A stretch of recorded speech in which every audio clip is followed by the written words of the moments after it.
Let's talk today about the importance of saying no to be able to say yes. This is essential so that we don't burn out and so that we stay in love with our jobs and our businesses. You see, so often I hear from folks that they don't feel that they can say no, that it's somehow they're not going to look professional, or that they won't demonstrate that they're indispensable, or that other people will get the impression that they're not committed. But what ends up happening, the problem with that is that people burn out, that people feel resentful, that they're frustrated, and that they move on. But in actual fact, there's a greater possibility here.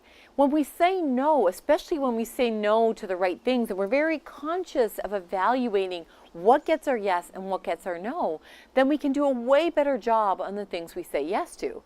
That when we focus on the things that are most essential, that we can get them done more efficiently and faster, and that gives us that positive dopamine hit in our brain, and so we actually have a positive chemical reaction, what allows us to move on to the next thing too. And not only that, we role model for other people, people who are junior to us in our career, people who report to us, that in fact you can discern and evaluate what are the most effective and most important things you need to do with your time.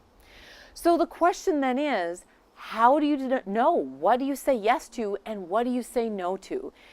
And I'll tell you that not every culture, if you're watching this and you're thinking, yes, I get it, Sarah, I believe that we should be saying no more, you may say, there is no way that can happen in our culture. Well, let me tell you this, I thought that same way. But when I had a meeting with what ended up being my business mentor, I was at a pretty challenging point in my career. It was one where I felt really torn. My kids, in particular, one of them really needed me, was so struggling. And yet I was in a senior leadership role and I didn't feel that I could do anything with my workload. That it was high, that was what I signed on for, and it was non-negotiable. And she said to me, if you had to cut out 15% of your time, what would you give up? And of course, my immediate reaction was nothing. But she said, I don't believe it. I'm the CEO of an 8-figure company, and I could cut 15% out if I needed to as well. So why can't you? And you know what? I did. And it was that mind shift. And so that's the very first tip I have for you is evaluate if you immediately had to because somebody got sick, because you got sick, because you were, let's say, moving jobs and you had to cut out 15%, what would you cut out? Make a list. If you don't know immediately, start keeping track of the things that don't matter. The second thing you can do is keep track of what I call $10 jobs. Things that they're short, they're perhaps not using all of your talents, your strengths, especially with you if you've got a lot of education and you're a professional and you're running your own business and that you've got a lot of demands of your time. What are the things that you're doing that in fact you could pay somebody else to do that it frees you up to be able to generate more income or be able to generate more creativity, to be able to bring in more clients for the business, and somebody else can do what they're exceptional at. So keep track of those things that you're doing that you don't love, and frankly, somebody else could do as good, if not better, a job for you. The third thing is know how you prioritize what's most important.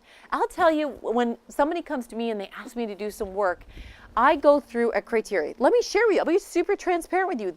These are my priorities, and I didn't have them when I first started my business, and I certainly missed the boat on having this in my career, so I'm never making this mistake again. Here's my priorities, and I call this sits on my bulletin board, earning the yes. In other words, I have to have somebody prove to me, evaluate that we are the right fit to earn the yes. Number one, it fits being family friendly. Number two, it fits with my expertise and my passion. In other words, if I'm not the right person, who would be better for that individual? Number three, it pays what I'm worth. Number four, I like the client or the company. They're ethical. There's alignment with my brand and then I really feel I can serve them best. Number five, I have the capacity. Number six, that it opens doors to other opportunities. I don't know about you, but I get asked to do a lot of things for free, and there's only so much of me to go around. So I'll use that criteria if it's a request to do something for free. I'll even use that criteria to do something for full fee. That seems like the perfect fit, but sometimes I realize, you know what? It's just not the right fit. Here's a perfect example. My son, as he was transitioning to grade 9, I didn't want to be away from him because in the speaking business, you could spend a lot of time on the road. So every speaking engagement last September I turned down. It did not make very good financial business sense to do that, but that's what I felt he needed, and I was right. My instincts were right, and I have never regretted that. And why?